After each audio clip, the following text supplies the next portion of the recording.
دے رہا ہوں غزہ کے مظلوم مسلمانوں کے ترجمان، پاکستان کے ترجمان، قائد ملت اسلامیہ، استقبال کیجئے حضرت مولانا فضل الرحمان صاحب کو۔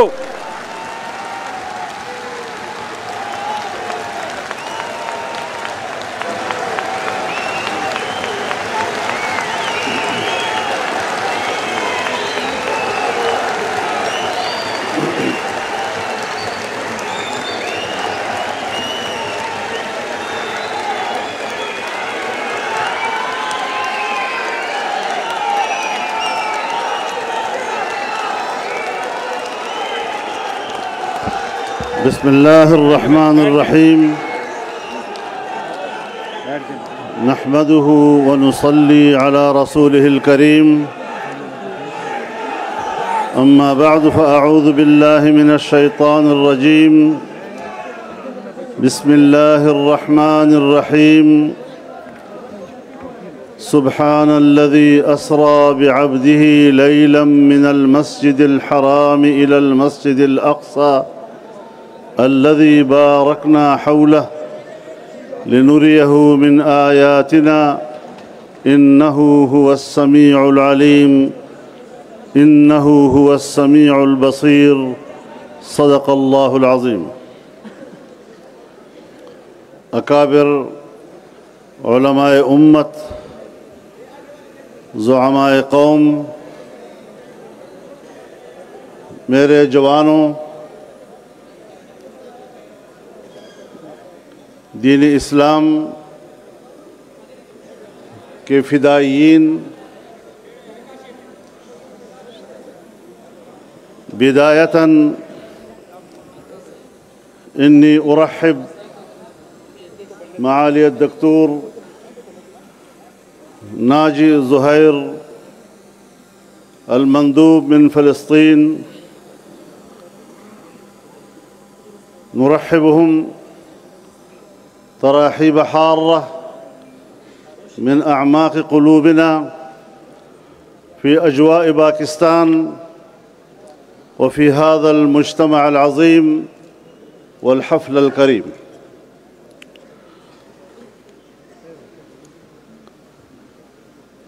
ونحن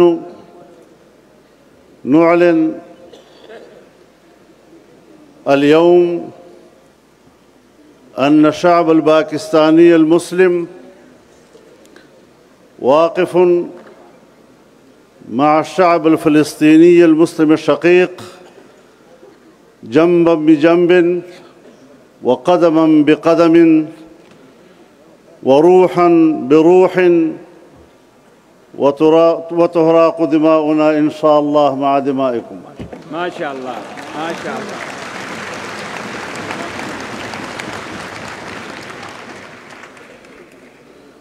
میرے محترم دوستو، آپ نے اکابر علماء کی تقاریر سنی جو اپنا ایک علمی رسوخ بھی رکھتے ہیں،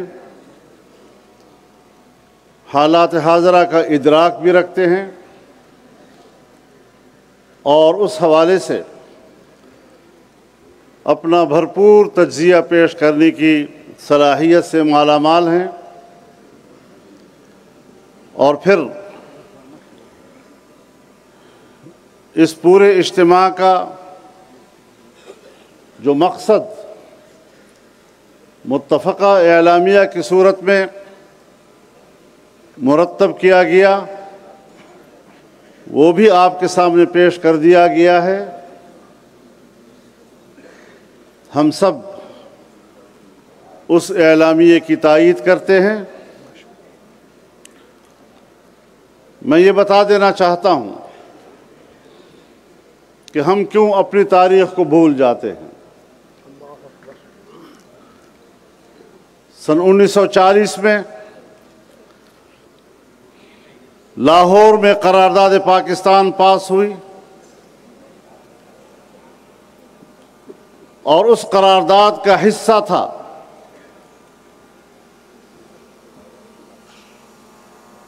کہ سرزمین فلسطین پر یہودی بستیاں قائم ہو رہی تھی جن کے مستقبل کے ارادے بھانپ لیے گئے تھے، اور اس قرارداد میں واضح طور پر کہا گیا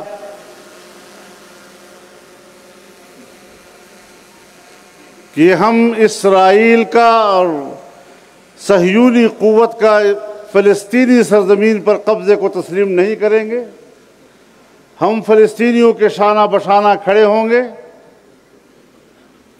اس واضح اعلان کے بعد اگر قرارداد پاکستان کی اساس ہے تو فلسطین کی سرزمین کی آزادی اور صہیونی حکومت کو ناقابل قبول قرار دینا بھی تاسیس پاکستان کا حصہ ہے۔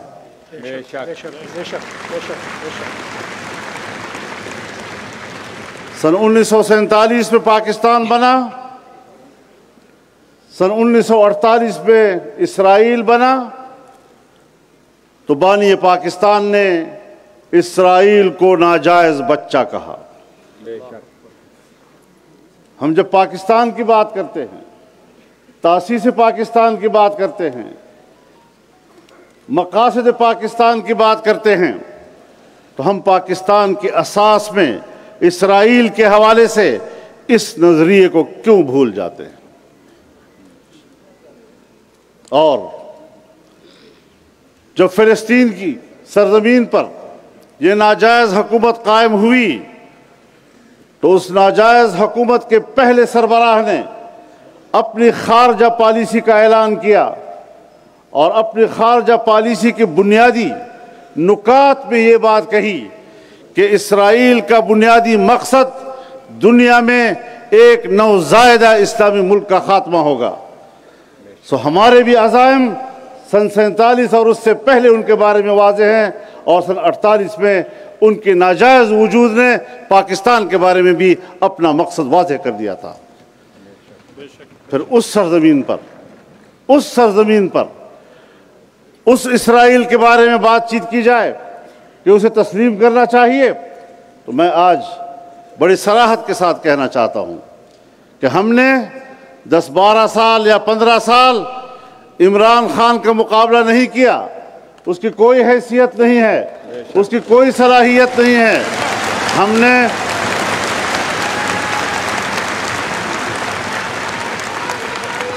نے یہ لمبی جنگ اس مقصد کے لیے لڑی کہ ہم بین الاقوامی ایجنڈے کو ناکام بنانا چاہتے تھے۔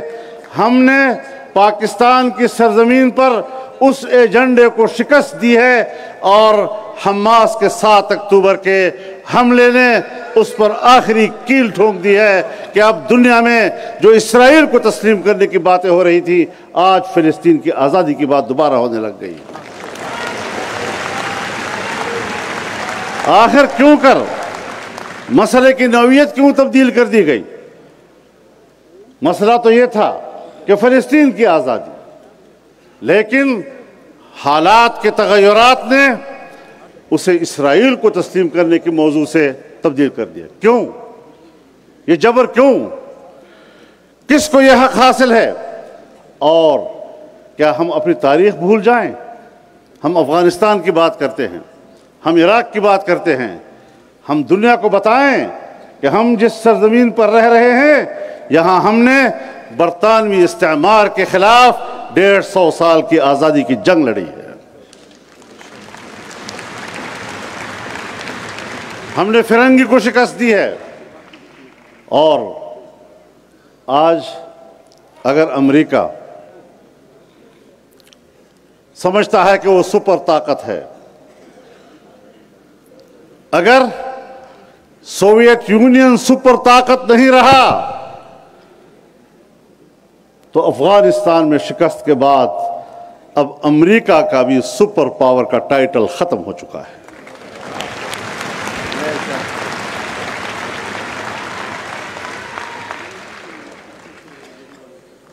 جہاں بارود برسا رہا ہے، جہاں وہ آگ برسانے جاتا ہے، اس کا نام رکھتا ہے قیام امن کے لیے جا رہا ہوں۔ جہاں ظلم برپا کرتا ہے اس کا عنوان انصاف رکھ لیتا ہے۔ ہم قوموں کو انصاف دینا چاہتے ہیں۔ افغانستان میں آئے دہشت گردی کو ہم ختم کرنا چاہتے ہیں، جبکہ خود ایک عالمی دہشت گرد کی صورت میں رونما ہوا۔ عراق میں تسلیم کرنے کے باوجود کہ ہمارا جو الزام تھا وہ ثابت نہیں ہوا، کیا اتنے بڑے پیمانے پر عراق میں قتل عام کے بعد وہ جنگ مجرم نہیں رہا؟ دنیا کم از کم اس کا بھی تو نوٹس لے۔ میں صرف یہودی دنیا کو مخاطب نہیں کر رہا ہوں، میں یہودی دنیا کو بھی خطاب کر رہا ہوں، مسیحی دنیا کو بھی کہہ رہا ہوں۔ ادعائے پیروی ابن مریم اور تو جس کی کوہنی سے ٹپکتا ہے مسلمانوں کا خون،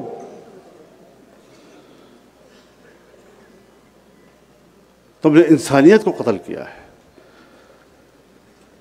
تم نے ناگاساکی کے اوپر ایٹم بم مارے ہیں۔ تم کس بنیاد پر انصاف کی بات کر سکتے ہو؟ اور یہاں ہم سب کا ایمان ہے کہ یہود و نصارہ کے عزائم کو اللہ رب العزت نے خود واضح کیا، لن ترضى عنك اليهود ولا النصارى حتى تتبع ملتهم، اور جناب رسول اللہ صلی اللہ علیہ وسلم نے شاید آج کے زمانے کے بارے میں ہمارے اور آپ کے اس دور کے بارے میں فرمایا، لَتَتَّبِعُنَّ سُنَنَ مَنْ قَبْلَكُمْ شِبْرًا بِشِبْرٍ وَذِرَاعًا بِذِرَاعٍ حَتَّى لَوْ دَخَلُوا جُحْرَ ضَبٍّ تَبِعْتُمُوهُمْ۔ قالوا یا رسول اللہ الیہود والنصارى قال فمن؟ ایک زمانہ آئے گا جب تم پچھلی قوموں کے طور اطوار کی اس طرح پیروی کرتے نظر آؤ گے کہ اگر وہ گوہ کے غار میں گھسیں گے تو آپ بھی وہاں ان کے پیچھے چلتے رہیں گے۔ صحابہ کرام نے عرض کیا یا رسول اللہ ہم یہود و نصارہ کے تابع چلیں گے؟ فرمایا اور کون ہو سکتا ہے؟ اس لیے آج کے اس دور میں ہم شکایتیں کر رہے ہیں حکمرانوں کی، کوئی حکمرانوں کی شکایت کی ضرورت نہیں ہے۔ ساری حکومتوں میں فلسطین کی حکومت بھی تو ہے، وہ بھی تو خاموش ہے، لیکن کیا اس کی خاموشی اس کے کام آ رہی ہے؟ کیا حماس نے اس خاموشی کو توڑا ہے یا نہیں توڑا؟ اسلامی دنیا کے حکمرانوں کو بتانا چاہتا ہوں، پاکستان کے حکمرانوں کو بتانا چاہتا ہوں کہ تمہاری مصلحت تمہیں مبارک، تمہاری خاموشی تمہیں مبارک۔ انشاءاللہ یہ نوجوان اور یہ قوم کی نئی نسل اس آزادی کی جنگ کو زندہ رکھے گی۔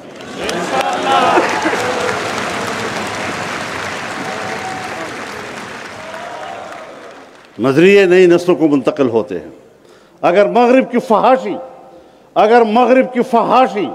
عمران خان کے ذریعے پاکستان کی نئی نسل کو منتقل ہو سکتی ہے تو پھر ہمارا جذبہ جہاد، ہمارا جذبہ حریت، ہماری تہذیب، ہمارا تمدن، ہماری بھی نئی نسل کو منتقل کیا جا سکتا ہے۔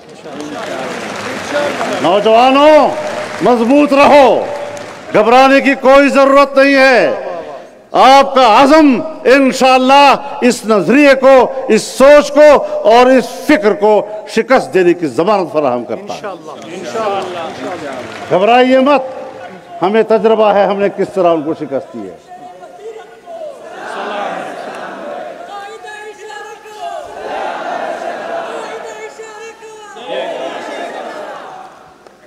بیت المقدس ہمارا ہے، بے شک بے شک۔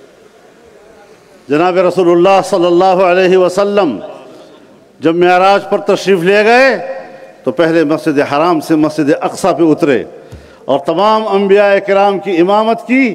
یہ اعلان تھا کہ یہ حرم بھی آپ کا ہے، وہ حرم بھی آپ کا ہے۔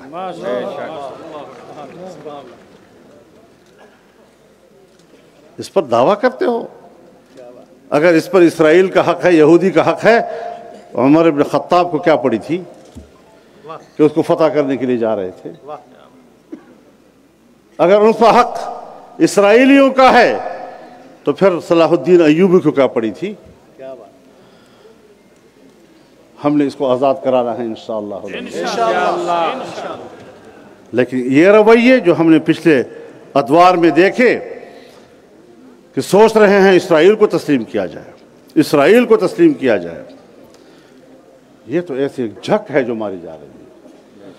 اور آج ہم بتا دینا چاہتے ہیں، اپنے ملک کو بھی بتا دینا چاہتے ہیں، اپنی حکومت کو بھی بتا دینا چاہتے ہیں، اسلامی دنیا کے حکمرانوں پر بھی واضح کر دینا چاہتے ہیں کہ اسرائیل کو تسلیم کرنے کی اجازت آپ کو نہیں دی جائے گی۔ امت مسلمہ آپ کو اجازت نہیں دے گی، امت مسلمہ آپ کے خلاف بغاوت کر جائے گی۔ لہٰذا اگر جمہوریت ہے تو پھر امریکہ کے عوام نے اپنی رائے دے دی، برطانیہ کے عوام نے تاریخ کا سب سے بڑا مظاہرہ کیا ہے اس قتل عام کے خلاف، یورپ کے ممالک نے بڑے بڑے مظاہرے کیے ہیں۔ کیا جمہوریت ہے؟ جمہوریت کے علمبردار اور اپنے ملک کے عوام کی رائے کا احترام نہ کریں، انسانیت کی رائے کا احترام نہ کریں، صرف اپنے ایجنڈے اور اپنے مخصوص مقاصد کو سامنے رکھ کر فیصلے کریں، پھر عوام کا نام کیوں لیتے ہو؟ پھر عوام کی مرضی کی کیا حیثیت؟ لہٰذا اگر جمہوریت ہے، عوام کی رائے ہے، تو پوری دنیا میں عوام کی رائے انسانی رائے کی صورت میں سامنے آ چکی ہے، عالمی ادارے اس کا احترام کریں۔ میرے محترم دوستو، یہاں بات کی جا رہی ہے کہ امریکہ کا وزیر خارجہ آیا اور اس نے کہا کہ میں یہاں وزیر خارجہ کی حیثیت سے نہیں آیا، میں تو صرف یہودی کی حیثیت سے آیا ہوں۔ تو ہم نے بھی فوراً اس کا جواب دیا، اور میں بھی قطر گیا اور میں نے ان کی قیادت سے فوراً رابطہ کیا اور ملاقات کر کے ان کو بتایا کہ میں ایک مسلمان مجاہد کی حیثیت سے آیا ہوں۔ نعرہ تکبیر، نعرہ تکبیر! غزہ کے ساتھ تیرا میرا رشتہ کیا؟ غزہ کے ساتھ تیرا میرا رشتہ کیا؟ اور میں سمجھتا ہوں حماس کی یہ بات قابل غور بھی ہے، قابل قبول بھی ہے کہ وہ پاکستان کو اہمیت دینا چاہتے ہیں۔ میری ملاقاتوں میں بھی انہوں نے پاکستان کو ایک قائدانہ مقام دیا، اپنا پیغام بھی مجھے دیا پاکستان کے یہاں کے اہل حل و عقد کے نام پہ، اور ہم نے وہ پہنچایا بھی ہے۔ لیکن ایک بات بڑی واضح ہے کہ پاکستان کردار ادا کر سکتا ہے اور کرے۔ اسلامی دنیا میں سعودی عرب کو اعتماد ملے، ترکیہ کو، مصر کو، انڈونیشیا اور ملیشیا کو، اور اسی طرح اس وقت چین اور روس کا کردار بڑا اساسی ہے۔ ہم اس اجتماع سے بھی ان تمام ممالک کو پیغام دینا چاہتے ہیں کہ آپ اس وقت مظلوم فلسطینی بھائیوں کی مدد کے لیے کردار ادا کریں۔ ہر سطح پر کردار ہونا چاہیے۔ اگر امریکہ طاقت کا استعمال کرتا ہے تو پھر خطے میں طاقت کا توازن بھی ہونا چاہیے، اور طاقت کے توازن کے لیے ضروری ہے کہ روس اور چین بھی اپنی قوت کے ساتھ وہاں پہنچ جائے۔ اسلامی دنیا میں طاقت کے توازن کے لیے مربوط نظام قائم کریں۔ غذا اور دوائیں یقیناً وہاں کی ضرورت ہے، مالی تعاون بھی بہت بڑی بات ہے اور پاکستان کی طرف سے ہو رہی ہے۔ افراد بھی، جماعتیں بھی، تنظیمیں بھی اپنے اپنے طور پر جو کچھ کر رہی ہیں قابل تحسین ہے، لیکن اس کا ایک پیغام بھی ہے کہ اسلامی دنیا ایک جسم ہے، اور ہمارے اوپر حق ہے۔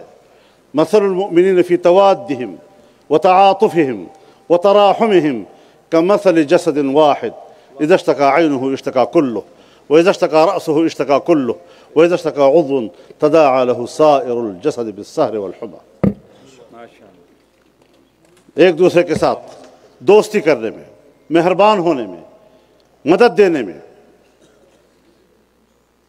ایمان والے لوگ ایک جسم کی طرح ہیں۔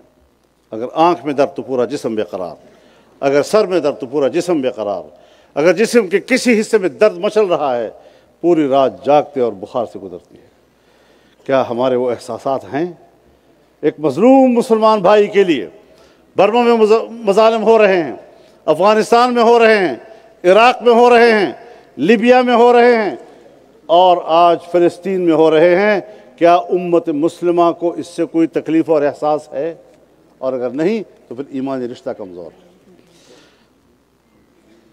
عوام میں یہ احساس موجود ہے، عام مسلمان کے اندر یہ احساس موجود ہے، لیکن ہمارے حکمران مصلحتوں کا شکار ہو گئے اور ان کا ایمانی رشتہ کمزور ہو گیا، اس لیے وہاں احساس بھی ختم ہو گیا۔ ہم نے اپنے حکمرانوں کو بھی جگانا ہے، ان کو بھی بتانا ہے کہ خاموش نہیں رہنے دینا ہم نے آپ کو۔ اگر ہم میدان میں ہوں گے تو آپ کو بھی میدان میں ہونا ہوگا انشاءاللہ العزیز۔ اور میں یہ بھی عرض کر دینا چاہتا ہوں کہ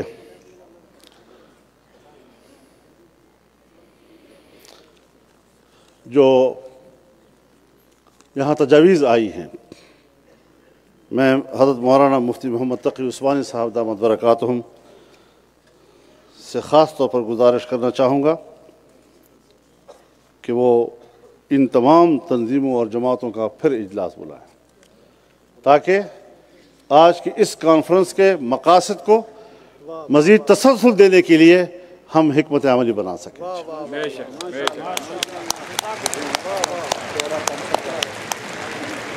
اور پورے ملک کے عوام کو اپیل کرنا چاہتا ہوں کہ 8 دسمبر کو پورے ملک میں یوم اقصیٰ کے طور پر منایا جائے، فلسطینی مجاہدوں کے ساتھ یکجہتی، فلسطینی عوام کے ساتھ یکجہتی، اور اس کے لیے تاکہ تسلسل برقرار رہے اور کبھی ہماری آواز خاموش نہ ہو، یہ چلتی رہے۔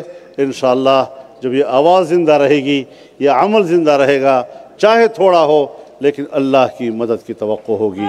اللہ ہمیں اپنی مدد سے سرفراز فرمائے۔ وآخر دعوانا ان الحمدللہ رب العالمین۔ دعا کر لیں، دعا۔